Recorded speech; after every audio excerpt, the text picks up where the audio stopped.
दोस्तों नमस्कार। दोस्तों आज हम बात करेंगे दिल्ली हाई कोर्ट पीए का जो स्किल टेस्ट है उसकी प्रिपरेशन के बारे में। और बहुत सारे स्टूडेंट का ये टारगेट है कि इस जॉब को अचीव करना है। और आज बहुत सारे स्टूडेंट अच्छी प्रिपरेशन पे भी हैं और बहुत सारे स्टूडेंट को लगता होगा कि अभी मेरे पास उतनी स्किल की मास्टरी नहीं है, तो अगले 1 से डेढ़ महीना या जितना भी समय अगर कुछ और भी लगता है, तो मैं कैसे इस स्किल को मास्टर कर लूँ कि मेरा जो एग्ज़ाम है, वो बहुत अच्छा हो जाए, स्पीड कवर हो जाए और जो वर्ड्स हैं वो मैं अच्छे से लिख पाऊँ, उसको समझ पाऊँ और मिस्टेक कम से कम हो। तो इन सारी चीज़ों पे आज हम बात करेंगे कि कैसे लगभग 1 मंथ स्ट्रैटेजी की अगर हम बात कर लेंगे, चाहे समय आपको 15-20 दिन और भी मिल जाए, तो वो बहुत अच्छी बात है आपके लिए। तो आज हम बात करेंगे दिल्ली हाई कोर्ट का जो पीए का एग्ज़ाम है उसके बारे में। तो सबसे पहले अगर हम बात करें कि क्या स्ट्रैटेजी होनी चाहिए, कि क्या वो स्टेप्स होने चाहिए, जिससे हर एक स्टूडेंट ग्रो कर पाए, जिससे हर एक स्टूडेंट अपने स्किल को मास्टर कर पाए। आज हम उसके बारे में बात करेंगे और मैं कुछ टिप्स भी आपसे शेयर करूँगा। टिप्स बड़े सिंपल होते हैं लेकिन बहुत ही काम के होते हैं। आज हम उसके बारे में बात करेंगे। तो 1 मंथ स्ट्रैटेजी क्या रहनी चाहिए? सबसे पहले बात करेंगे शॉर्ट हैंड राइटिंग की।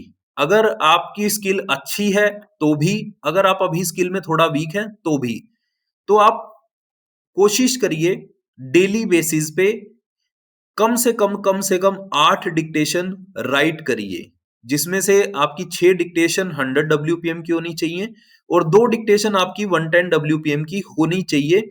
इसको अगर आप लिखने का प्रोसेस में काउंट करेंगे, तो आप समझ लीजिए कि 5 मिनट की एक डिक्टेशन होगी। अगर आप 8 डिक्टेशन लिखते हैं, तो लगभग 40 मिनट। और उसमें अगर आप गैप भी देते हैं, थोड़ा-सा रीड करते हैं या कोई वर्ड देखते हैं, तो आप उसमें और समय जोड़ के तो 1 आवर में आप इसको कंप्लीट कर सकते हैं। मतलब सारे दिन में आपको सिर्फ 1 घंटा चाहिए इस शॉर्ट हैंड राइटिंग के लिए, 100 डब्ल्यूपीएम प्लस 110 डब्ल्यूपीएम। तो 1 घंटा आप इसके लिए ज़रूर रखें। अगर आप मान लीजिए बहुत ज़्यादा लिख रहे हैं, ट्रांसक्राइब कम कर रहे हैं, तो थोड़ा-सा राइटिंग को बढ़ाइए। अगर थोड़ा-सा बैलेंस करना पड़ेगा चीज़ों को, तभी हमारी स्किल में मास्टरी आएगी। तो ये 8 डिक्टेशन अपने शेड्यूल में आज से आप शामिल कर लीजिए। अगर आप ज़्यादा लिख रहे हैं तो अच्छी बात है, अगर आपके पास ज़्यादा समय है। लेकिन अगर आप मिनिमम भी लिखें, तो कम से कम 8 डिक्टेशन आपकी डेली बेसिस पे राइटिंग में होनी चाहिए, जिसके लिए आपको 1 आवर का टाइम देना पड़ेगा। उसके बाद बात करें, अगर आप उसमें से 2 या 3 पैसेज को ट्रांसक्राइब करते हैं, तो लगभग 50 मिनट या 45-50 मिनट जो भी आपको एग्ज़ाम में समय मिलने वाला है, तो 2 से 3 आवर्स आपको ट्रांसक्रिप्शन के लिए समय चाहिए, उसको आपको टाइप करने के लिए। तो ये कितने हो गए? लगभग 3 से 4 घंटे आप डिक्टेशन, राइटिंग और ट्रांसक्रिप्शन को दें। और 30 मिनट्स किस चीज़ को दें? ये जेआर क्या है? 30 मिनट्स आप दें जजमेंट रीडिंग को। अगर आप कोर्ट की लैंग्वेज को अच्छे से जानते हैं, उनके वर्ड से बहुत अच्छे से फ़ैमिलियर हैं, तो ये 30 मिनट्स आपको लगाने की नीड नहीं है।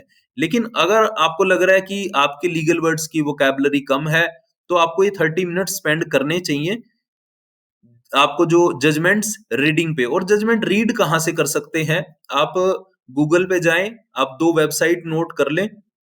सबसे पहली वेबसाइट है इंडियन कानून और दूसरी है एडवोकेट खोज। आप इस पे जाके अपने सेक्शन वाइज़, अगर आपको पता है कि कौन-कौन से सेक्शन होते हैं, किस-किस तरह के पैसेज होते हैं, वैसे भी सर्च कर सकते हैं। या फिर आप करंट जजमेंट्स जो आती हैं, आप उस करंट जजमेंट्स को पढ़ सकते हैं, क्योंकि उन करंट जजमेंट्स में सभी अलग-अलग सेक्शंस की जजमेंट होती हैं। तो आप कोशिश करें 30 मिनट्स आप उसको रीड आउट करें, कोई नया वर्ड मिल जाए, उसको नोट डाउन कर लें, उसकी आउटलाइन बना लें। और कोई डाउट हो तो आपके पास स्टेनो सक्सेस मंत्रा का टेलीग्राम चैनल है, तो वहाँ पे भी आप जाके कुछ भी पूछ सकते हैं। और 30 मिनट्स किस पे लगाएँ? 30 मिनट्स लगाएँ अपनी माइंडसेट ट्रेनिंग पे, क्योंकि हम सारा दिन उलझे रहते हैं, सारा दिन हमारे दिमाग में अनेकों विचार आते हैं, जाते हैं। और शॉर्ट हैंड एक ऐसी स्किल है, जहाँ पे आपको अपने माइंड को, अपने मूड को बहुत अच्छा रखने की ज़रूरत हमेशा रहती है। ऐसा नहीं है कि आप अनमने मन से लिखेंगे तो अच्छा कर लेंगे, अनमने मन से ट्रांसक्राइब कर लिया।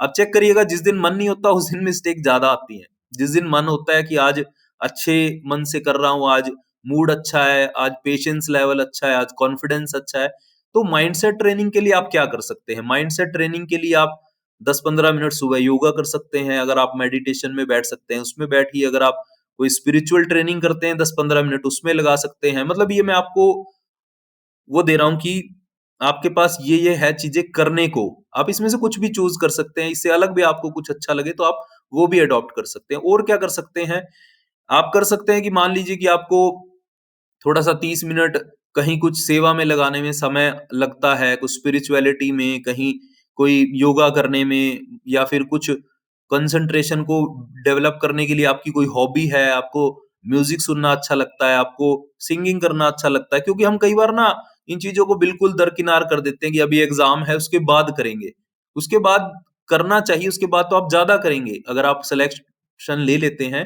तो आप ज्यादा कर लेंगे, लेकिन उससे पहले भी थोड़ा थोड़ा समय इसलिए देना है ताकि आपका माइंडसेट डेवलप होता रहे, किस चीज के लिए आपको ऊर्जा मिलती रहे कुछ नया करने, क्योंकि जब आप अपनी हॉबी का काम करते हैं, अपने इच्छा का काम करते हैं, कुछ स्पिरिचुअलिटी के साथ कनेक्ट होते हैं, बहुत सारी ऐसी चीजें जहां पे आपका मन लगता है वो करते हैं, तो आपके रिजल्ट बढ़ जाते हैं, घटते नहीं है। आप ये मत समझिए कि 30 मिनट वेस्ट हो गया, 30 मिनट आपको सारे दिन के लिए ऊर्जा दे देंगे, सारे दिन के लिए आपका मूड अच्छा कर देंगे, सारे दिन के लिए आपके अंदर उत्साह भर देंगे। तो ये जो चीजें हैं, आप इसको शेड्यूल में शामिल कर लीजिए, 1 आवर और प्लस 2 3 आवर यानी कि 1 घंटा, उसके बाद 2 या 3 घंटे यानी कि 3 या 4 घंटे, और 30 मिनट 30 मिनट यानी कि 4 या 5 घंटे का ये शेड्यूल है।